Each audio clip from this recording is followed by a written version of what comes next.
This is the SimBoxx Presents Let's Talk Boxing podcast, and it's been a great week of boxing action. I'm joined by Jamie as always. Jamie, we're right in the thick of it. This is exactly what we want to bring the podcast back for.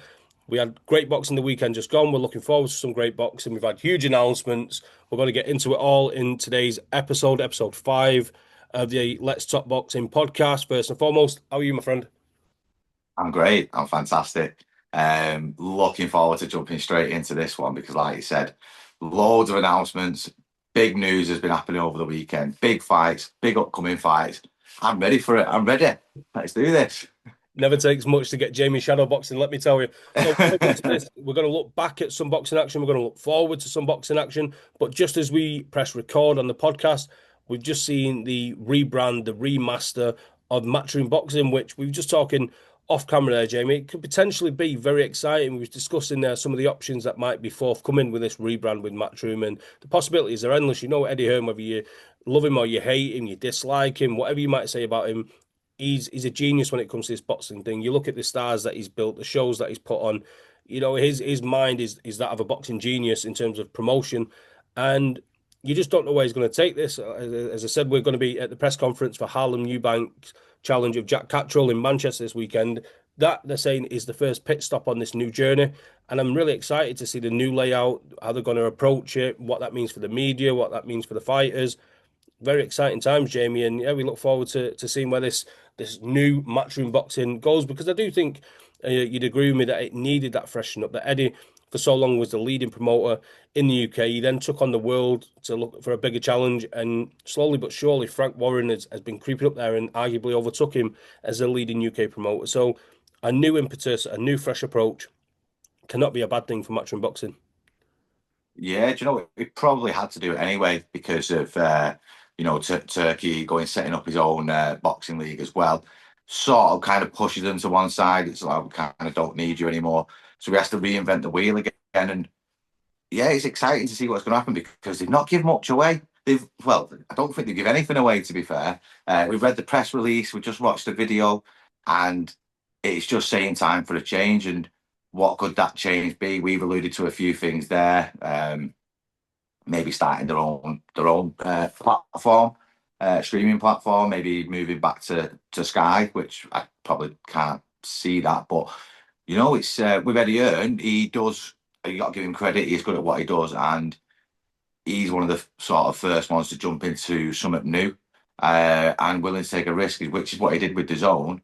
And everyone and ahed, but now DAZN, the biggest platform for boxing at the moment. So yeah, let's see what's going to happen. It's a bit random, bit out there, came out of nowhere, and not giving too much away. So yeah, let's see what happens over the next coming days. Yeah, I definitely think actions are going to speak louder than words here at this point, because everyone, as we know in social media, is going to run away with their ideas of what it might or might not be. That people are going to be disappointed. Some people are going to love it. You can't please everybody. In terms of the platform, I don't see that changing. I don't know if he's exclusive to Zone. I don't know when that contract was running out. There always seems to be contracts with Sky Sports that people know the start and end of. We've seen Boxer recently. They're saying that their deals come to an end with Sky. We've not heard any updates since the Callum Simpson fight. We know they've got no dates penciled in terms of shows. But the same with Eddie when he was coming to the end of his deal. That was very public, and it was like the worst kept secret in boxing that he was jumping over to the Zone. I don't think he's leaving the Zone, and I think if he was, I don't think he'd be back to Sky Sports. I think the only way you'd improve on the Zone is Netflix. If he was to get an exclusive deal to be the sole boxing provider for Netflix, is the only upgrade on the Zone for me. When you look at the subscribers that Netflix have, they're the biggest entertainment platform in the world, arguably, or at least one of Yeah, the leading platforms by far. potentially Amazon as well. Now that you say that, Yeah. So, but I think I don't see Amazon. You see what they've done with the PBC, and I only go through social media. We don't live in America, obviously. We're based here in the UK, so I can't really see how that's been received with the PBC working with Amazon, how it's been perceived by the American audience. For me, I thought, Netflix is the only upgrade, but I don't think he's going to change platforms. So, we're by the by here. But like I say, I'm going to be looking forward to being boots on the ground on Thursday at the press conference. So, guys, keep your eyes peeled for all the content I may or may not be able to get my hands on at the press conference. Jamie, we've got a lot to get into, so do you want to go backwards or forwards first? do you know what I think? Oh, it's a tough one because there's a lot of really good stuff to talk about initially. Oh, I don't know. I Let's think, go in yeah, let's start chronological. backwards. Yeah, like let's go chronological order. Let's start Friday Yeah. night. Well, Saturday morning UK time. Deontay Wilder, the Bronze Bomber, made a winning return to the ring. He stopped Tyrell, Two Real, Herndon. Eventually, it was 7 rounds. We had a couple of text messages about this, and I've been really looking forward to getting on the podcast to discuss it because it's kind of split opinion.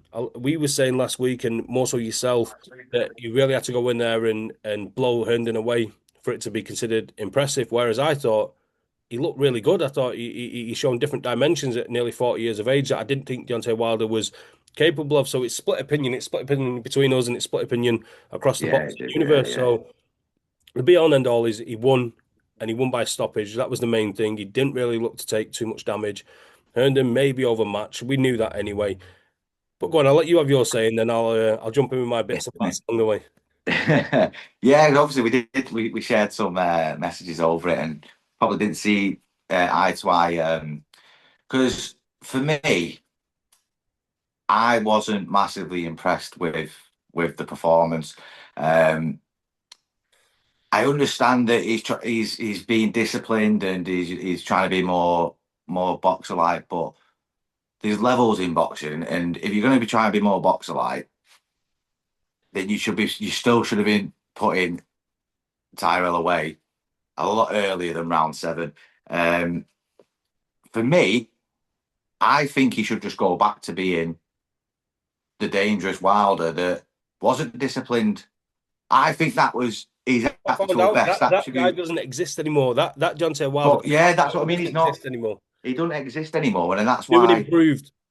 It's a silver. Yeah, and no, he's not. He's definitely not the fucking silver bomber. He's not improved. Well, I'll tell you what. I won't disrespect him. His boxing's obviously improved. I'll give him that. Like he's trying to box more. But where he was successful was having not having the discipline and just believing that he could knock anybody out and just go all guns blazing. Don't get me wrong. His opponent on Friday/Saturday didn't really help the matters, did he? He didn't want to engage. He was on the back foot, but I still believe if you want to fight for a world title, you should have still been closing that space and ending that early because he had nothing to give Wilder where you could go, do you know what? Oh, I need to work my way in here. I need to set up traps. Like there was nothing that he offered him coming back where he felt like he would have ever been in danger. So it should have just been a case of, do you know what? I am the bronze bomber. Everyone says I'm not anymore. I'm just going to match him up. I'm going to mash him up. I'm just going to go in and absolutely take it. And I thought that's what he should have done. I know we wouldn't have learned anything boxing wise from it, but I think that would have been better for his confidence and his ego than trying to outbox him and it going to 7 rounds. But don't get me wrong, in terms of a boxing display, he did box quite well. He was disciplined, as you said on the messages, but I don't think that's the best Wilder, a disciplined Wilder. I think for me, one thing that we will agree on is Tyrell Herndon. With all due respect, you're going in there with Bronze Bomber, arguably the hardest hitting heavyweight and therefore the hardest hitting boxer of all time. A few people will debate that, but that is a general consensus, definitely in most recent years. So he was always going to look to move. He was never going to go in there and match Deontay Wilder the way Tyson Fury did, certainly in that second fight.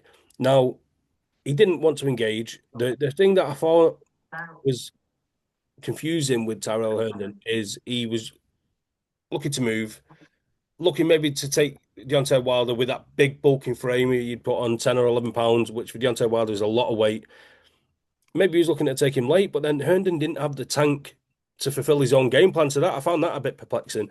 But with Deontay Wilder, I think if he'd went in there and knocked this guy out with the first couple of punches, put him away in 30 seconds or 60 seconds, would that, as you say, would have given him confidence and fed his ego? But maybe that's the problem with Deontay Wilder, that ego needed controlling. Would it have lulled him into a false sense of security that he thought, I'll do this to Herndon? He said he wants another couple of warm-up fights. All of a sudden, he's doing the same old things, making the same old mistakes because he was making mistakes on Friday/Saturday, that he was overcooking with the right hand. He was missing. That could be put down to ring rust. But when he started going with the jab and the feints and he was cutting the ring off, I can't help but be impressed. I'm not saying he's ready to make an assault on the very top of the division, but Deontay Wilder with a bit more of boxing ability, using his feet, his jab, which I thought was great. We've always said that he's not had that jab. He comes in with a windmill over the top. He didn't really look to do that too much, or certainly as much as what he would have done. That kind of Wilder with that kind of arsenal of weapons against the fringe contenders, say if we put him in there with like an Otto Wallin or a Jermaine Franklin, he'd still be underdogs in those fights because of the performances previous. One win doesn't make him the bronze bomber of old. But I certainly Yeah. think that those weapons in his arsenals or in his arsenal would make him a much more compelling case. And time's not on his side. I think he said that he wants to get two more fights in this year. 2026 is going to be a big year. Do we see him? I don't know. Maybe Anthony Joshua's the fight for me. I think that's the time. Yeah, I think that's We can't sit look, I around think and that's what he wait for should do. Tyson Fury. In terms of Anthony Joshua, he's not going to wait for Tyson Fury. He needs to fight. Deontay Wilder and Anthony Joshua makes so much sense for both men because you think it gives Deontay Wilder a massive leap up the rankings. I truly believe that if Deontay Wilder went in there and knocked Anthony Joshua out and looked well doing it, he'd get a world title shot off the back of that. Oh Whether he yeah, yeah, did it or definitely. not, he'd get a world title shot. Whereas for Anthony Joshua, if he goes in there and deals with Deontay Wilder, even if it's not a great version of a Deontay Wilder, that maybe that would prick the ears of Tyson Fury. If Joshua done him in a round or done him in 2 rounds, done him quicker than Tyson Fury done, that might prick the ears of Tyson Fury that he'd come out of retirement and he'd be like, you know what, I'm gonna show here that Anthony Joshua can't be compared to me, which he's always said, and for a lot of people, rightly so. So I think a meeting of the minds, Deontay Wilder and Anthony Joshua's fight that should have happened 6 or 7 years ago, but the time weirdly is better than ever. Same as Anthony Joshua and Tyson Fury. The time is better than ever now because of what's happened and how the division lies. That there's no other Yeah, yeah. options. I I think that obviously I don't think we're going to see Fury and AJ. And it's a weird one because I agree with you that like, yeah, the time it makes sense for them to fight now, but then it still frustrates me because it fucking should have happened 6 years ago. This like, and I think it's whatever happens, maybe if them three somehow obviously Joshua fights Wilder and then Joshua fights Fury, and we finally do get to see them. Yeah, you'll have a winner, but I don't think you'll have a definitive answer still on who was the best because they didn't fight when they were all at the peak and they were all under, they were all under, well, maybe not because Joshua weren't unbeaten at the time, but they were practically all unbeaten at the time. And, Let me you pose this know, one to you, Jamie. Let me pose this one to you. We're saying there that people argue at the peaks who was number one between Wilder, Joshua, and Fury before Usyk came into the heavyweight division and before Daniel Dubois made this meteoric rise through the rankings. If and we're talking pure fantasy here. If Anthony Joshua was to knock out Deontay Wilder and then knock out Tyson Fury, would he then arguably have a better career than Tyson Fury and Deontay Wilder, or would it be because yeah, yeah, Tyson Fury's best wins came at a better time than Joshua's? I think it still poses as many questions, doesn't it? It's yeah. See, a mad that's the thing. scale. You would have to obviously that's the frustrating thing about it is you would have to then say, well, on paper, obviously Joshua was better, but then the argument is always going to be there of well, they were all like they're all literally at the tail end of their career when they finally fought, and they'd all been beaten, and they'd all lost confidence, and they'd lost their edge, and that killer, like Wilder's lost his killer mentality, which we've said, that killer mentality would have been an absolute problem for AJ. That bronze bomber that thought he could absolutely, even though his boxing wouldn't have probably caused, he would have caused AJ problems Like because Thanos, AJ wasn't probably he? At would. his best, he was like Thanos. He was nuts. Yeah, yeah.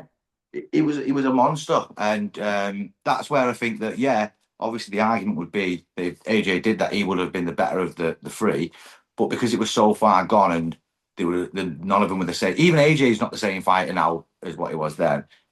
It would still leave a little black mark. Do you know what I mean? And even if Wilder went and knocked AJ out, and then he had a four fight with Fury and knocked him out, do you know? It's fucking swings and roundabouts at this point with the careers, but I do think that's the right move to make for Wilder. I think he's 40 years old. You There's know not who we many, have to, not much you know who we much have money to coming blame your for way. all this? You know who we have to blame for all this? Alexander Usyk for being so brilliant, for being Yeah, so good, for coming up. yeah, you're too good, Alexander. Yeah, you're too good. You've ruined all our plans for Fury and Joshua and Wilder, and yeah, you ruined everything. Fucking stayed at cruiserweight, you fucker. True talk. Alexander Usyk is firmly We set love you though. number one. We love him really though. What a fucking Absolutely. fight! What a I fight! just want to give a quick shout out to Jeffrey Praise Jr. He made his comeback. He was unsuccessful. He was defeated on the undercard of Deontay Wilder. I had an interview with him, and he was really gracious and good with his time. to give us an interview. So yeah, shout out to Jeffrey Page Jr. I'm not sure what he's doing next, but commiserations in defeat. Let's move on. We're gonna go with this. We're gonna go with this because we have to. Jake Paul defeated Julio Cesar Chavez Jr. Um, The it, problem child. the problem child, the The silence between problem us all said it there child. because we was almost waiting to see how each other was going to react. Um, one thing I'm going to give Jake Paul, right, is he puts on a hell of a show. He talks the talk. He puts the work in. And one thing I'm going to say is he's massively improving. I don't think his ability or his levels of improvement are matching his delusions because that's the only way you can describe it. But he looks all right, And Julio Cesar Chavez Jr. frustrated the life out of me. He's done what he's done for the majority of his career and just let himself down, let his family name down. Because he's shown in them last two rounds that when he really started putting it on Jake, that there is something there. Like, why not Yeah, give he, three he was rounds? better than him. You know? He was better than him. And Jake Them was, 3 rounds, yeah. he showed there was levels to boxing. He were rolling shots, left up, rolling that way, right up, faking. And he had obviously Jake Paul head pinging back, having to go on the back foot and defend. And Jake was probably thinking, "Wow, I've had this easy for 7 rounds here, and like, what's just happened here?" But this is exactly what we're saying. If we're treating Jake Paul like the prospect that he is, if we take away the circus fights with the MMA stars that are not only boxers but also very past the best, he's got a record of 3-1 now against real boxers. Tommy Fury, the other two guys from America, and now Julio Cesar Chavez Jr. If this was somebody else, say for instance, and again, I'm not using this as a comparison, so I don't want you jumping down my throat, I don't want the viewers jumping down my throat. What did we say about Moses Atalma? That at this stage of his career, we don't know how he's going to take a punch. That in the gym, inspiring, that he's going to take shots, but we don't know under the bright lights. That's the one question that's still to be asked about Moses Atalma. Likewise, Jake Paul, if we're considering him a boxing prospect, that we still haven't seen him chin checked. So when you see somebody like Cesar Chavez Jr. that's got the boxing pedigree, maybe not has got the mindset of a boxer at the minute to really be asked about beating Jake Paul and protecting the goodwill of boxing, if you like.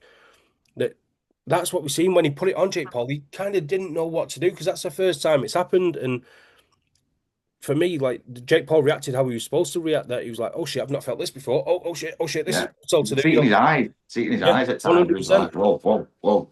And that's what frustrates me because you think if you go in there with a bit of ambition and a bit of ability, really stick it on him, then we're going to find out what the fuck he's about. But until that happens, he's still going to call out fucking Gervonta Davis and Anthony Joshua in the same Yeah. fight interview. It's bizarre. That shit with Jake Paul doesn't wash with me. Like I don't like that side to No. me. And just to carry on the point of about his record and whatnot, and being the prospect. Like we're saying about Moses, we understand boxing, and like, yeah, like I'm hearing like these things that Ryan Garcia put a post out saying like all your favorite boxers, look at who they fought at this, and I get all that. Look, I get that, but there's still challenges like the journeymen.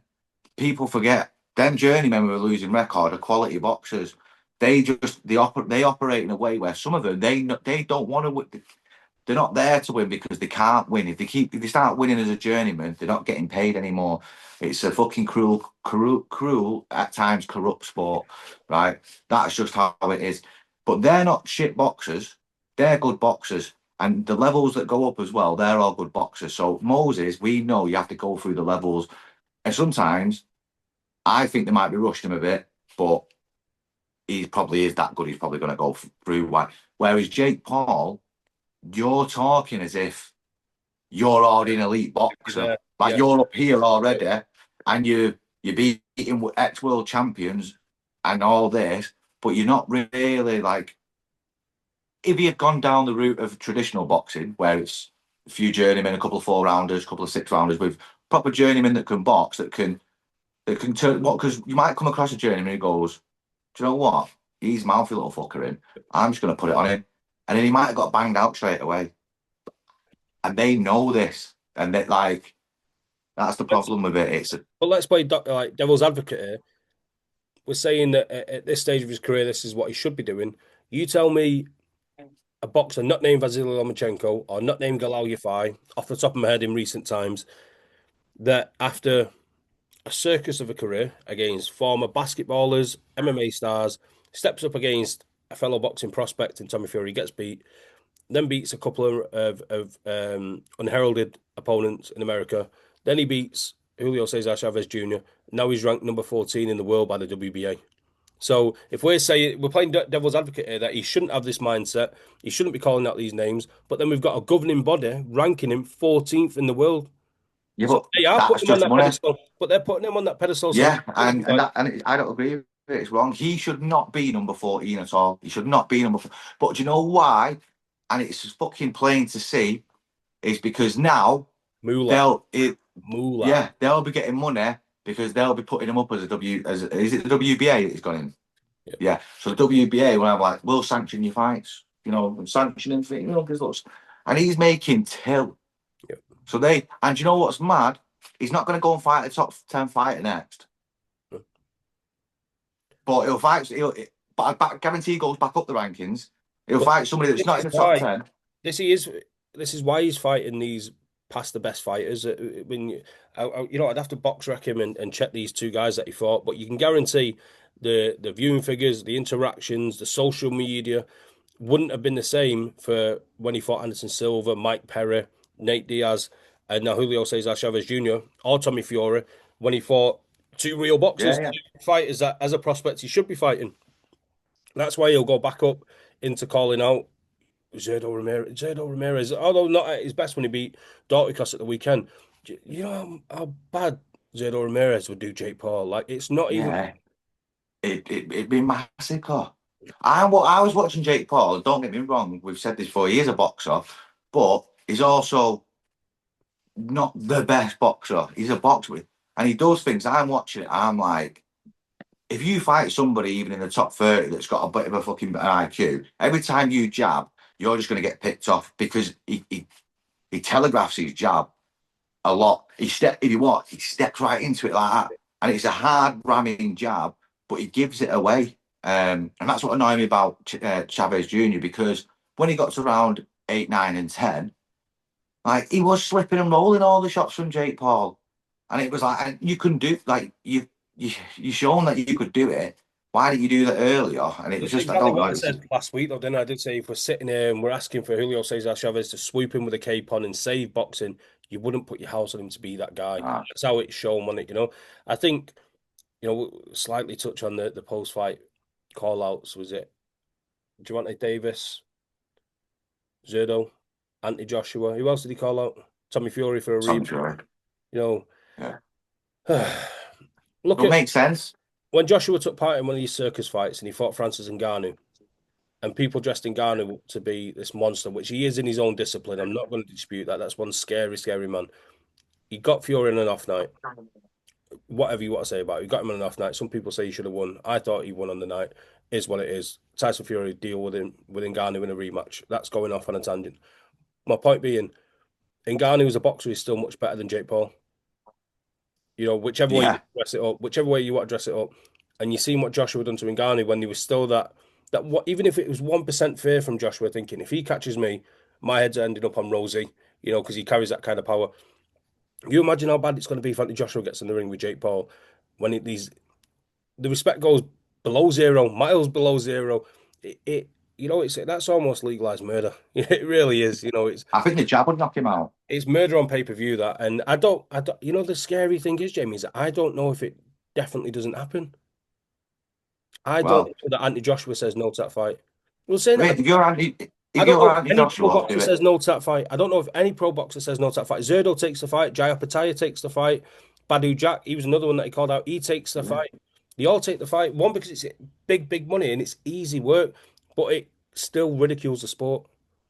Yeah, and I think that's why like the likes of Pattaya and that don't want to do it because they know it's fucking a massive mismatch and they're not going to get any credit from it from fighting him. So obviously, but fucking don't be stupid, yeah. If you're gonna call it, go all right then. Fuck it, go on, I'll fight you. Get me, pay me millions, knock you out in round 1, eradicate this whole fucking Jake Paul nonsense. Done and dusted, just like that. The bad thing is Tommy Fury, and make of Tommy Fury what you will. I think he's another one that he's got to be commended for his business acumen because he's very limited in terms of his ability as a boxer. But he said he was going to shut down YouTube boxing, and he beat the two biggest stars, Jake Paul and KSI, and they've gone on to do bigger and better things in him. And it's just, if anything, the notoriety of being beat by Tommy Fury and going on and still beating these other guys has fueled the fire of Jake Paul. It's Yeah, made it's all, yeah, it's gone bigger, into the opposite way, hasn't it? but the fall off It's from got, a full blown world champion or world level heavyweight, cruiserweight, light heavyweight, however many weights you want to go down. One of these guys gets his hands on Jake Paul and does him the way we know it's going to be done. It is a massacre and it's a terrible night for boxing because everyone says we need saving, it needs putting to an end. It doesn't need putting an end to it like that because it could be really, really bad, especially if it's somebody like a Zerdo, a Jai, or a Joshua. It's that's a terrible look for boxing. yeah, and I agree, and but I agree, but in a way, it kind of needs to happen. It does, but it doesn't. Yeah, but anyway, we don't want to give him too much airtime. As much as I do appreciate him, I love like we'll speak about it in a future episode of Let's Talk Boxing when it comes to July 11th and the Katie Taylor Amanda Serrano 3 and that card, fantastic for female boxing, fantastic for boxing in general. Would it been on Netflix? Jake Paul's played a huge part in that, so I'll commend him all day long for that, and we'll get on to that in a future episode. But the boxing stuff, it needs capping and it's not looking like it's stopping anytime soon. Let's so from the ridiculousness to the real boxing, if you like, and this is a real fight, a real good fighter, and yeah, Brad Ray, European light heavyweight champion, after a terrific win against Shakan Pitters in Hull. It was a long time coming for Brad. It was a long time coming opportunity for Shakan Pitters. We went into this on last week's episode, so we're not going to tread over old ground. But yeah, I can't help but be really. I would have been the same for Shakan Pitters if I'm being honest. Like I say, we was kind of biased towards Brad Ray because he's a local lad. He's been good with the channel in the past. But even for Shakan Pitters to get this opportunity after his setbacks, if he had won, I would have been equally as elated for him. But as it is, Brad Ray went in there and done the job, won on the cards after a great fight, a great fight. European champion. It opens up a lot of doors for him, and now I hope he gets the opportunities that are due for him because the light heavyweight division, both domestically, European level, and on the world scene is arguably one of the best divisions in boxing. Jamie, how impressed was you with Brad, and how happy are you for him getting the victory, getting that title? Massively happy for him as a man clad, absolutely buzzing for him. Um, funnily enough, going back to our predictions, our 1 minute predictions, I didn't have him to win. I had Pittons on points, but I was well impressed with him because he took control of the fight from the off. Obviously, he was fighting a taller, rangier opponent, and from the off, he got right inside that jab. He pressured him, and I thought he would. Obviously, watching it, I thought he won more or less every single round. It was a dominant display from him, and I was a bit blown away about how easily he made it look. Obviously, it weren't easy. I don't want to disrespect Pittons and that, but he did make it look easier than I thought it was going to be. Obviously, I didn't think he was going to win. I wanted him to win as a man fighter. But yeah, sometimes it's what's great about boxing. It kind of proves you wrong. And sometimes these fighters need to come up against somebody like that to really showcase their abilities. And I'm really excited to see where he goes with this. And I think, a couple of careful matchmaking now in his next fight and then the fight after that. And we could probably see him in the world title mix. Yeah, absolutely. I think for him, you look at domestically, the likes of Willie Hutchinson or Zach Parker, those kind of guys would be great fights for him. I'm just going to pull you up there with these 1 minute predictions for the viewers that haven't seen. We relaunched the 1 minute predictions last week and we dropped 5 on the YouTube channel and TikTok channel. And we went 4 right, 1 wrong, and it was Jamie that got it wrong. So I just want to put that out there. I had Billy to win. I had Pascal to lose. You had Wilder to win. I had Jake to win. And yeah, you went with Shaq and Peter. So our undefeated streak ends at 1 fight week. But we see if we can improve on that. We've got some more predictions coming up. It's mad. The schedule is mad. But yeah, just to close off on Brad Ray, great win for a great guy. And yeah, some huge opportunities to come his way. We'll move forward, Jamie. We'll look forward to a big weekend here in Manchester. Jack Catterall, somewhat making it comfortable for himself as a headliner now with Matchroom. He's had the fights with Barboza Jr., obviously Josh Taylor, Jorge Linares. in and around Leeds, Manchester, Liverpool.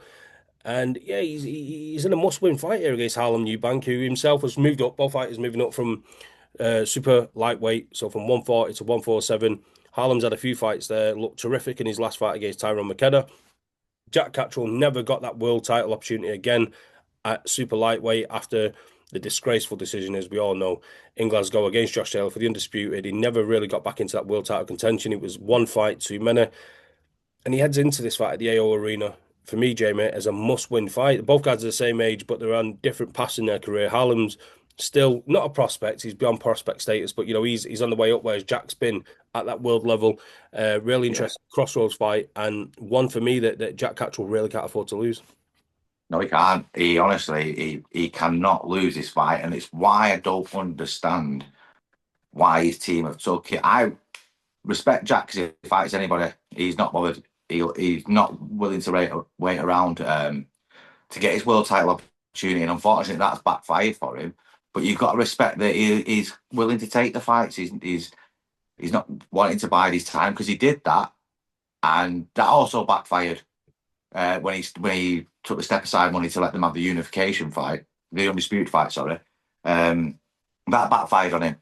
So he's had a wild career, but he's well deserving of a world title. He has to win because if he loses this, the chances of getting back up to a world title contention is going to be so far out there because he's going to drop right down the rankings and he's going to drop that far down that the people above him, they're not going to risk fighting. They're not going to risk their ranking against him unless you pay big money.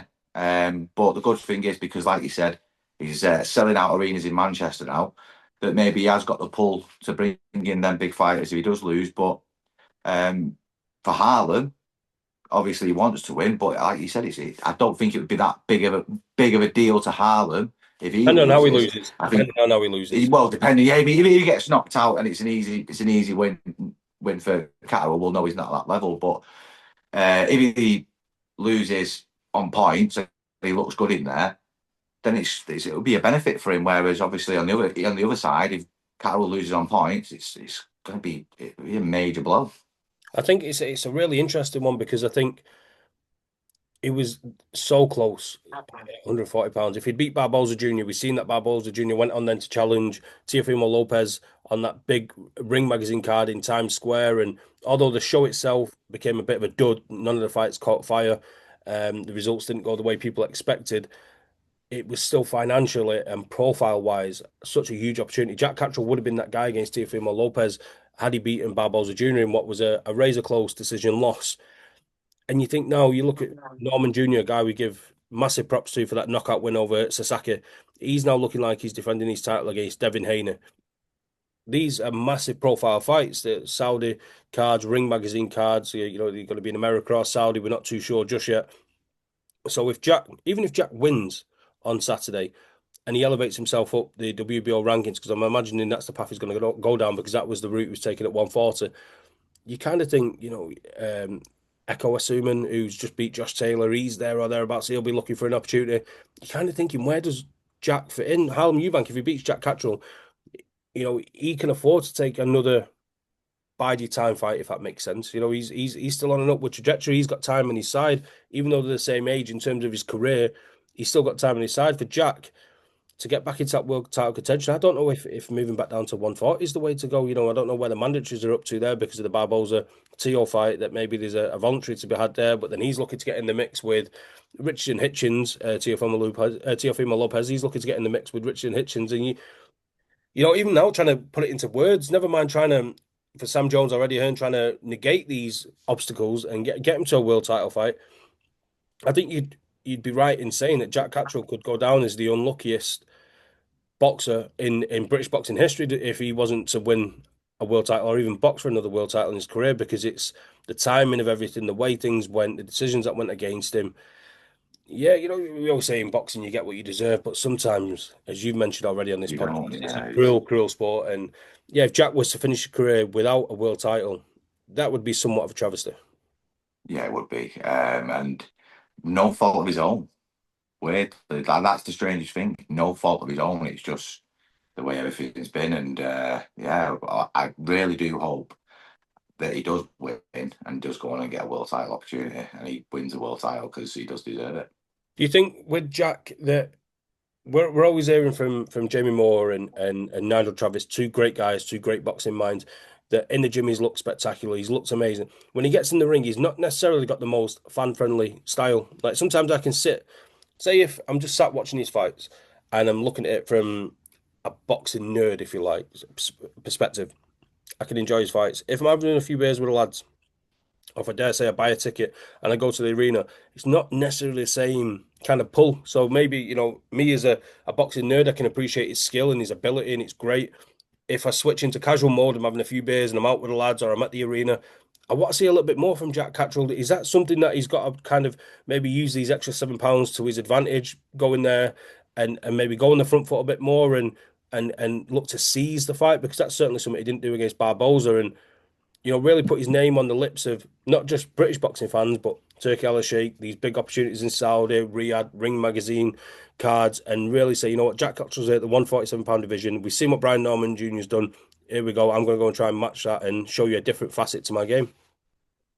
Yeah, I know what you're saying. It's a weird one because obviously, like you said, for the as they call them, the casual boxing fans, yeah, you probably would say he's not fan friendly, but for me, obviously, boxing nerd, however you want to say it, like, yeah, that's me. So I appreciate when I watch him, I'm like, it's a tactical battle with him. It's a chess match. Like he's fighting people that are on his level, the world level. Like these are the best of the best. And sometimes when the best of the best fight, they can't just go in all guns blazing, and that's what you get. But as a boxing purist watching it, like I'm entertained by it because it's like I'm on the edge of my seat because I'm trying to see where this night's going. Is it taking that rook here, and is it checkmate now? And Oh, I get that. I get that. it's I'm little saying maybe inches. going, yeah, but sometimes maybe go and seize the initiative. Maybe when it was the hometown fighter against Barboza, we'll use that as the example constantly because it was his most recent performance, his most recent defeat, that he could go out there and seize the opportunity to, he's got the fans on his side, he's got his crowd there, his family there. It's his show, he's the main Yeah, event. Go in there and seize the opportunity. I'm not saying go in there and be reckless and start being a Deontay Wilder. I'm not saying that, but maybe go in there and enforce a victory that when you are getting into your groove that you really put your stamp on this fight. I'm not saying go in there and look for a knockout when it's not necessary because he's not a knockout artist, but be a bit more forceful with his performance. Is that yeah, I understand. I do get what you're saying. Be more front forward. But maybe put more shots together. Be on the front foot more. But sometimes, like boxers, just have a certain style, and he is a very much. He's weird because he's a counter puncher, but he fights on the front foot, on the back foot, if that makes sense. So not as much as he's you're watching him and he's trying to read what you're doing and he'll slip and he'll counter. He's also, when they're not doing much, he knows where to put his own shots and then go back into counter mode. And like I said, that might not be fan friendly, but I think that's like boxing to me. Like that's hitting and not getting hit. So Respectfully, I do think maybe he's a very if good he boxer. I do think he's a very good boxer, and I'm going to say that I think he's world class. So I don't want this to be misconstrued to me hating on Jack Catterall because it's not the case. I'm no, just of saying, course not, brother. if anything, it's a respect thing because I think he's that good, but he's also capable of an extra 10% maybe, and that might make Yeah, a but difference in then maybe something fights. what I was trying to get at really was more that maybe him being more forceful leaves himself Of course. more vulnerable, and maybe he knows that. Maybe he knows that if I go too if I step in too much, I'm not going to get out quick enough, or maybe that's just the game plan, and they've watched that. And sometimes you fight your opponent, and that might be their best work on the inside or whatever, and having a fighter coming on and being forceful. Because like Lopez, going back to Teofimo Lopez, when he fought Josh Taylor, he made Taylor shoot first, Yeah. and Taylor's a counter puncher fighter, and Lopez was like, I knew that he's a counter puncher fighter, so I had to make me the counter puncher fighter. So sometimes that's what it's a tough one really, because as a fan, as a boxing fan, you do want to just see him have a tear up, but sometimes that could also backfire. And how good Barbosa was, I think, sometimes trying to get that, be a bit more assertive, could be your undoing at the same time. If you get what I'm It saying. is. It's a fine line. It's a fine line, and I think that's what they're trying to battle against, I guess. But we'll leave that there. All the answers are going to be given on Saturday night. It promises to be a great night of boxing in Manchester. A quick word on Aki and Alex Murphy. I spoke to Alex Murphy recently. For the guys watching, please go and check that interview out. It was really interesting to get Alex Murphy's take on stepping up on 11 days' notice, replacing Michael Gomez Jr. against Aki. It's gone from one all Manchester or Greater Manchester derby to another. And I think, stylistically, this is another great fight. I thought Gomez and Aki with that bit of bad blood, that was a great matchup. This is another one. Joe Cardina returning in a must-win fight because he's looking to get into world title contention. And yeah, a good card, a good card. Pat Brown, Sky Nicholson making a return, William Crawler, who's looked brilliant so far as a pro, and a host of other matchroom prospects. Leo Watang making his pro debut. So, what stands out for you there, Jamie? Just briefly to close off, looking at Harlem Eubank and Jack Catterall. Well, yeah, obviously on that card, I would have to go with Fizer versus Alex Murphy. I think that's the pick of the undercard. Obviously, yeah, I know Pat Brown's on there, but I think it would just be another demolition job from Pat Brown. He's just learning the ropes at the minute, but he's exciting to watch. I think William Crawler, he's heavy-handed.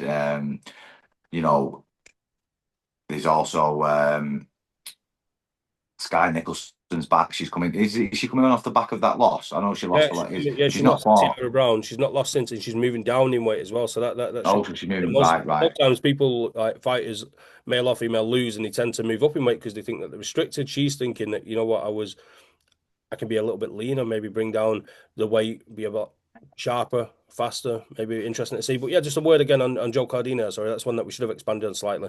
For a little while last year, it looked like the Shakur Stevenson fight was on, and it was a bit of a back and forth with Eddie that he was a partner of the ways, and it was back on. He lost to Ante Kakache devastatingly.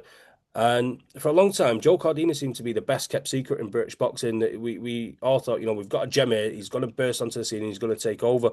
Not really got going for him yet, even though was he a two-time world champion because he won the belt, lost it, and then he won it back, didn't he? In his comeback fight. And he had that great knockout in Cardiff.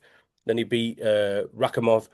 And I think now if he's looking at getting into the mix at 135, which is a stacked division, Yeah. Saturday, he's going in with Gonzalez. So we've seen recently, these South American fighters, these Mexican fighters coming over and ripping up the script. So I think Joe Cardina's got to be on his A game. And again, he's another one that needs to put a performance together and get his name back out there.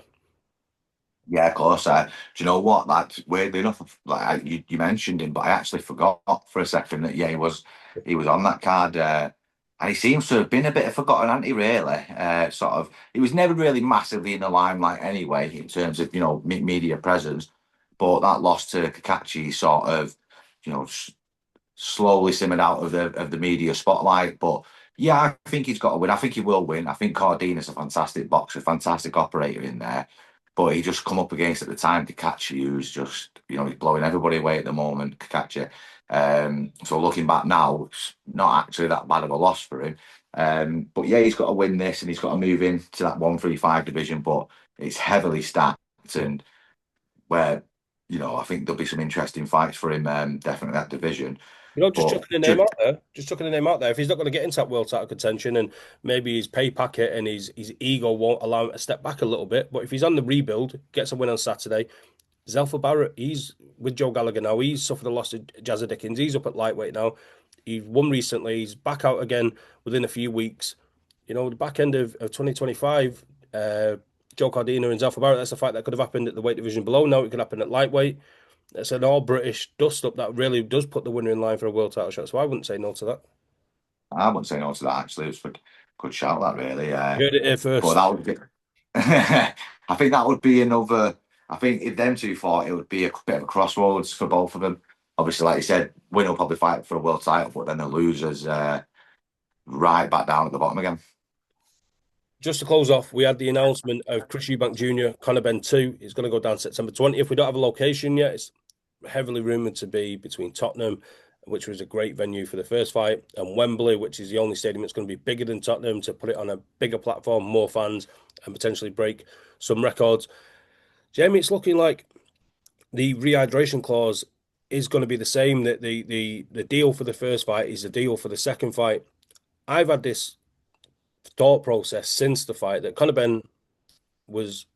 I didn't like the rehydration clause, but if he's moving up two weight divisions for the first time, fighting at middleweight, one weight division, if we're being real, because he had two fights at 154, people keep Yeah, skipping over that fact. yeah, they forget that. He's now had that fight at middleweight. He's now gone through the process of, a camp for middleweight. Why does he need to drain Chris Eubank Jr. anymore? This should be looked at as two guys that have fought the last fight at middleweight. Let's go in as just a middleweight fight. Take that rehydration clause out there. We've seen, Yeah, even in victory, the he was the one that went to the hospital. He was the one that, there was real dark moments there. If you listen to some interviews from junior and from senior, some real dark moments there, and there's no need for that. There's no need for that. And for me, I'm really excited for the rematch. It's never going to beat the first fight, regardless of who wins, loses, or draws. The moment with senior, the ring walks, the fathers hugging, the fight was epic. I'm happy to see it again, but without the rehydration clause. it shouldn't be there. It shouldn't be in there. Obviously, for them, they're like, no, no, yeah, it was all pre-agreed. And do you know what? I think that's where Ben Shalom probably gone wrong a bit himself. Like, you should have been a bit more, all right. Do you know what? If we beat you and you still want to have a rematch, there's no rehydration clause. Yep. But then I understand, yeah, talking about coming up in weight and, well, I'm going to if you're still coming up in weight and you think you can beat him, then fight a fully fledged, fit, fully rehydrated version of him. You're saying you can beat him, so why do you need a rehydration clause? Now that you've lost to him, you could argue, yeah, you did need a rehydration clause. But if there was no rehydration clause, I will still say this: if there was no rehydration clause, Eubank Jr. would have knocked him out. And the two shots where he got rocked with the left hook and he had a little bit of a wobble, Junior, that wouldn't have happened because he would have been fully hydrated and he would have been more faster, sharper, harder hitting. And I think, look, you're talking the talk, Conor Ben. You talk the talk. You went around acting like the biggest, hardest man in the world, and you were going to knock him out and all this. You lost, and then it's like you're still putting in these things. It's just, and like you said, this is your second fight now at middleweight. It's another camp at middleweight, so you're used to it now. You're more than likely sparring super middleweights and light heavyweights as well. So yeah, get rid of it. Like, I don't want to see Eubank go through that again because he massively struggled last time, and I think give a little bit more of an advantage to Conor Ben. Yeah, absolutely. We look forward to what's going to be two massive weekends there, Jamie. The 13th of September, Canelo Crawford. 20th of September, we'll have the rematch with Eubank Jr. and Ben. Guys, this closes out another episode of the Let's Stop Boxing podcast from SimBoxx. Really enjoying this extended podcast format with Jamie. Jamie, I appreciate your time as always. Anything you'd like to add before we close out? No, that's everything. Pleasure to be on as always. Looking forward to the next week. Looking forward to what's coming up in the future and keeping these discussions going. Absolutely, guys. Make sure you hit that subscribe button. We're closing on 1,000 subscribers. It's really going to help. Leave us a comment. Let's discuss any of the topics brought up on the podcast here in the comments below. Check us out on social media at SimBoxx1, and we'll catch you on next week's episode.